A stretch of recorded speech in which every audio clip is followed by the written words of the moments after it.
चला तर विद्यार्थी मित्रांनो, आता पुढचा आपण टॉपिक घेत आहोत सिरीज पॅरलल जोडणी.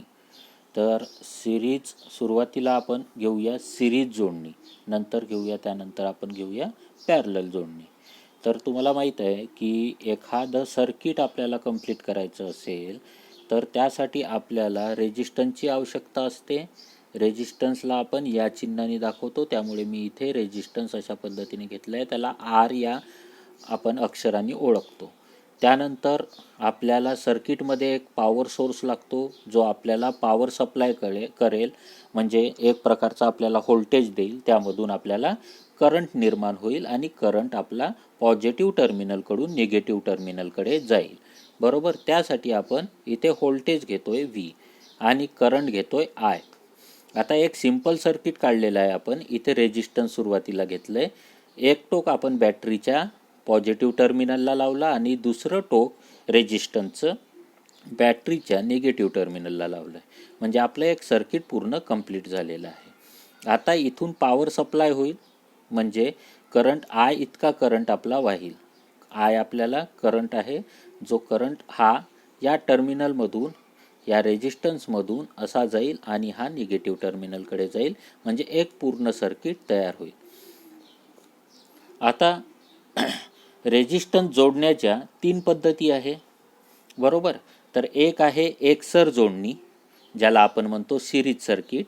दुसरं आहे समांतर जोडणी, ज्याला म्हणतो आपण पॅरलल सर्किट.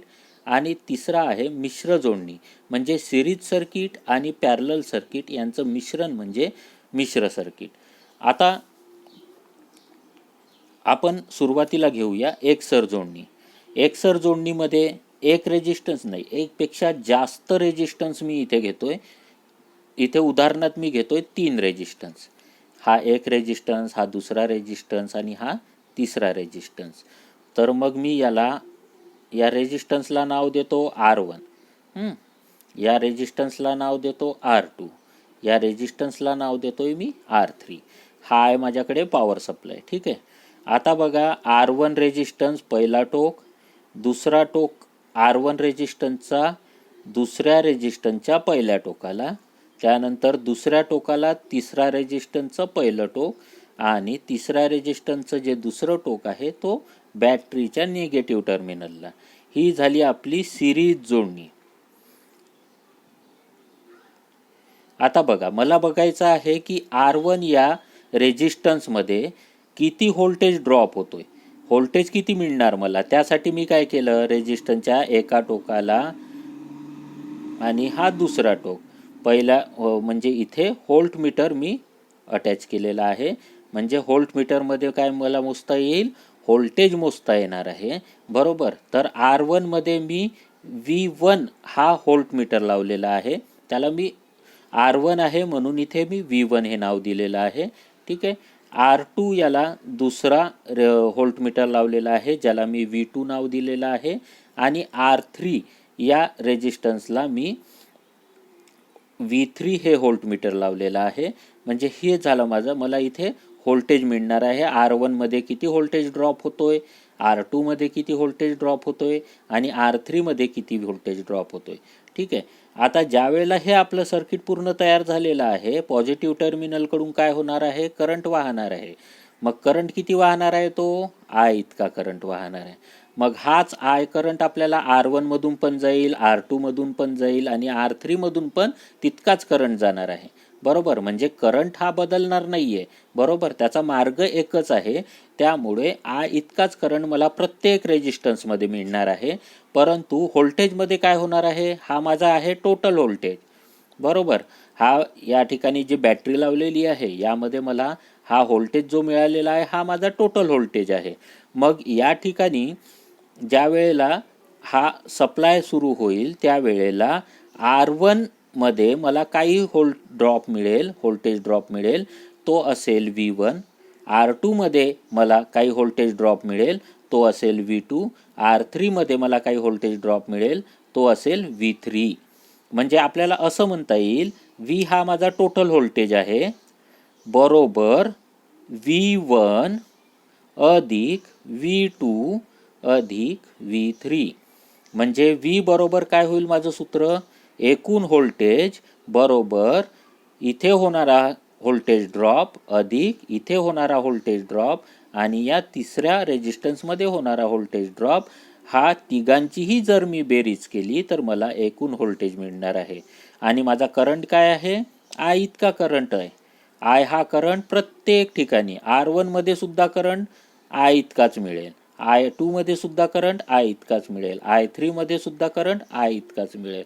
म्हणजे करंट हा माझा सारखाच असेल. म्हणून आय बरोबर I1 बरोबर I2 बरोबर I3 असं मी म्हटलेलं आहे. आता पुढे घेऊया.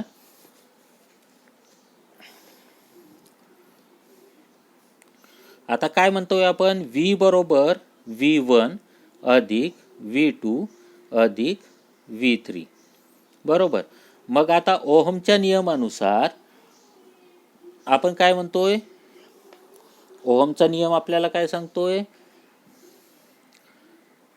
V बरोबर I इंटू R, म्हणजे आय गुणिला आर, करंट गुणिला रेजिस्टन्स. व्होल्टेज बरोबर करंट गुणिला रेजिस्टन्स, म्हणजे याला असं पण लिहू शकतो आय आर. व्ही बरोबर काय आहे? I R. आता या सूत्रामध्ये मी ते मांडत आहे. व्ही बरोबर आय, सुरुवातीला ते सूत्रच लिहून घेऊया. व्ही बरोबर V1 अधिक V2 अधिक V3. तर V बरोबर आय आर. V1 बरोबर आय करंट सारखाच आहे. V1 म्हणजे आय इंटू R1, कारण कुठल्या रेजिस्टन्समध्ये आहे तो? V1 R1 या, म्हणून प्लस आय इंटू R2 अधिक आय इंटू R3. आता बघा या ठिकाणी रेजिस्टन्स आपल्याला या सूत्रामध्ये आय हा प्रत्येक ठिकाणी कॉमन आहे, त्यामुळे I R equal to I common घेऊया आणि इथे काय शिल्लक राहील? R1 अधिक R2 अधिक R3 बरोबर. आय कॉमन असल्यामुळे आय कॅन्सल, शिल्लक का राहतोय? आर बरोबर R1 अधिक R2 अधिक R3. हे झालं माझं एकूण रेजिस्टन्स. या सिरीज सर्किटमध्ये एकूण रेजिस्टन्स जर काढायचं असेल तर हे सूत्र आपल्याला क्लिअर होतोय. आर बरोबर R1 अधिक R2 अधिक R3. तसंच V बरोबर V1 अधिक V2 अधिक V3.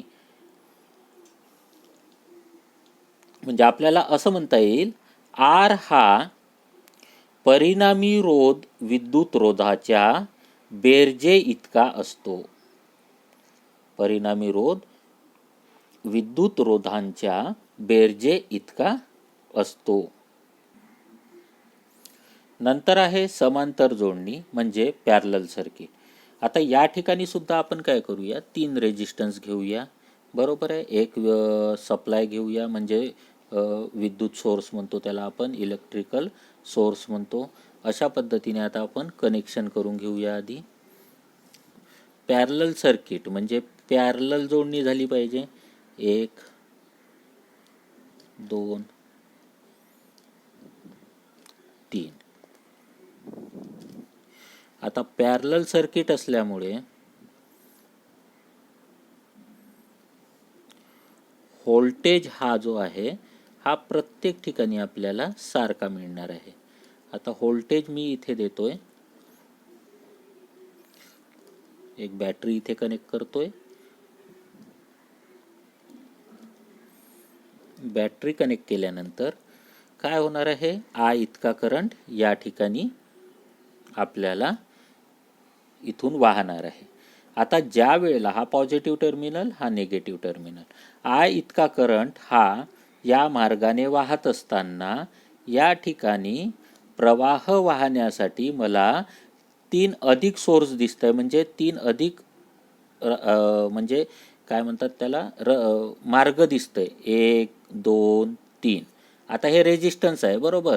इथे याला नाव देतोय R1, याला नाव देतो R2, याला नाव देतो मी R3 बरोबर. व्होल्टेज सारखाच आहे. V इतका व्होल्टेज इथे असेल तर तोच व्होल्टेज R1 मध्ये पण असेल, R2 मध्ये पण असेल आणि R3 मध्ये पण असेल, कारण पॅरलल सर्किटमध्ये व्होल्टेज हा समान असतो. बरोबर.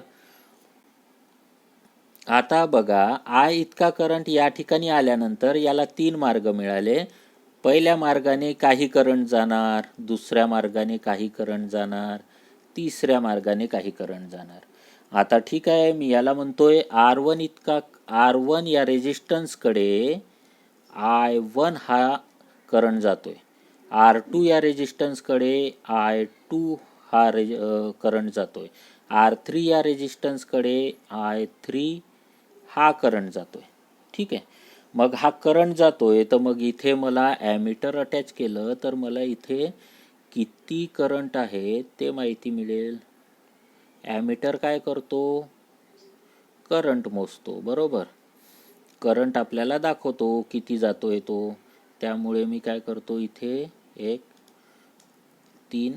तीन ठिकाणी 3 ॲमीटर लावतोय, 1 2 आणि 3. म्हणजे मला इथे काय मिळेल, इथे किती करंट जातोय, इथे किती करंट जातोय आणि इथे किती करंट जातोय हे आपल्याला मिळेल. बरोबर. आता काय झालंय, आय इतका करंट इथून गेलाय आणि त्याला 3 मार्ग मिळाले. मग I1 इतका करंट इकडे जातोय, I2 इतका आणि I3 इतका.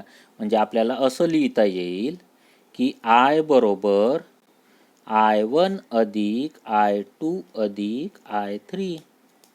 बरोबर. I1 अधिक I2 अधिक I3. मग आपण असं म्हणता येईल, ओमच्या नियमानुसार I बरोबर काय आहे, V भागिले R. म्हणजे करंट हा समप्रमाणात असतो व्होल्टेजच्या, करंट हा व्यस्त प्रमाणात असतो रेजिस्टन्सच्या.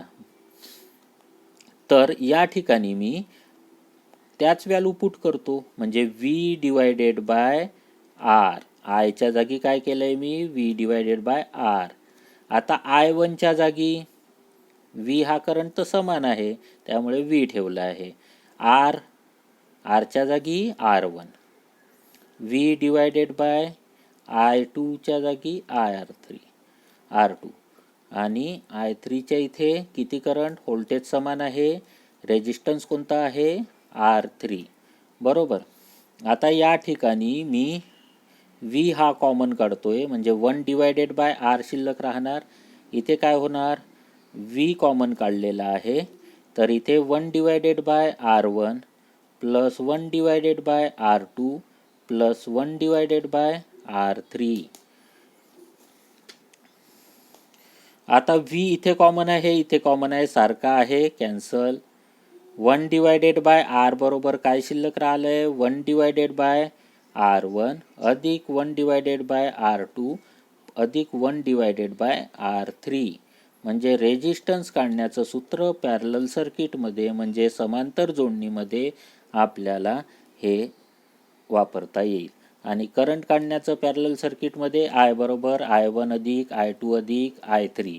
आणि पॅरलल सर्किटमध्ये व्होल्टेज काय असतो, समान असतो. जितका एकूण व्होल्टेज असेल तितकाच व्होल्टेज आपल्याला प्रत्येक रेजिस्टन्समध्ये मिळणार आहे. बरोबर. आता आहे तिसरा आहे मिश्र सर्किट. मिश्र जोडणी. आता मिश्र जोडणी म्हणजे मी तुम्हाला काय सांगितलंय, सिरीज आणि पॅरलल सर्किट यांचं मिश्रण म्हणजे मिश्र सर्किट. बरोबर. तर मग आता इथे आपण काय करूया, एक सर्किट तयार करूया आधी. चला, एक रेजिस्टन्स, त्यानंतर काय केलंय, इथे पॅरलल जोडणी करायची आहे, म्हणजे इथे एक रेजिस्टन्स लावायचा आहे मला आणि इथे एक रेजिस्टन्स लावायचा आहे. ठीक आहे. अशा पद्धतीने मी काय केलं आहे, कनेक्शन केलं आहे. दुसरा, आता इथे मला सप्लाय द्यायचा आहे, त्यामुळे मी इथे काय करतोय, बॅटरीचा वापर करतोय. तो बॅटरीचा वापर करून इथे मी टोटल सप्लाय देतो. ठीक आहे. आता हा आहे माझा व्होल्टेज. हे पॉझिटिव्ह टर्मिनल, हा निगेटिव्ह टर्मिनल. इथे काय होणार आहे, I इतका करंट वाहणार आहे, हे रेजिस्टन्स आहे, याला R1 हे नाव देतो, याला R2, याला R3. ओके. आता बघा, हे सिरीजमध्ये आहे म्हणजे आय इतका करंट इथे पण वाहणार आहे, इथे पण वाहणार आहे, बरोबर. म्हणजे इथे मला आर काढण्याचं सूत्र काय आहे. आता बघा, R1 R2 R3 एकूण रेजिस्टन्स कसा काढणार मी. आधी काय करणार, हे पॅरलल सर्किट आहे, याला एकूण रेजिस्टन्स काढून सिरीज सर्किटमध्ये आणणार. म्हणजे जर याचं एकूण म्हणजे आर पी जर आपण असं म्हटलं 1 डिवायडेड बाय आर पी बरोबर काय होणार आहे, 1 डिवायडेड बाय R2 अधिक 1 डिवायडेड बाय R3. तुम्ही पॅरलल सर्किट बघितलं आहे, त्यामध्ये तुम्हाला रेजिस्टन्स काढण्याचं हे सूत्र एकूण रेजिस्टन्स. मग मी इथला एकूण रेजिस्टन्स घेतोय म्हणजे याला आर पी म्हटलंय, बरोबर. मग इथे 1 डिवायडेड बाय R2 अधिक 1 डिवायडेड बाय R3. तर आता मी याला तिरपा गुणाकार जर केला, याला 1ला R3 सोबत, तर R3 अधिक इथे काय होणार R2 डिवायडेड बाय यांचा गुणाकार R2 R3, बरोबर. हा झाला 1 डिवायडेड बाय आर पी. मग आर पी बरोबर किती होणार, R2 R3 divided by R3 अधिक R2. काय केलंय मी, फक्त व्यस्त केलंय. हे 1 डिवायडेड बाय आर पी आहे, इथे आर पी बरोबर काय होणार, मग हे व्यस्त होणार. R2 R3 वरच्या बाजूला जाणार आणि R3 अधिक R2 हे खालच्या बाजूला येणार. म्हणजे हे झालं मला या पॅरलल सर्किटमधलं एकूण रेजिस्टन्स. आता हे काय झालं, हे एकूण रेजिस्टन्स झालं. म्हणजे याची डायग्राम तशी कशी तयार होणार. आता हा एक रेजिस्टन्स जो पहिला आहे आपला R1, दुसरा आता एकूण रेजिस्टन्स झाल्यामुळे हा सिरीजमध्ये आला आहे, ओके.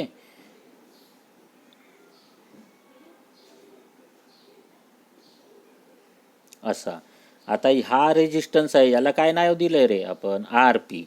मग याचा एकूण रेजिस्टन्स काय होईल, आर बरोबर R1 अधिक आर पी. अशा पद्धतीने आपण या मिश्र जोडणीमध्ये सुद्धा आपण एकूण रेजिस्टन्स काढू शकतो. ठीक आहे.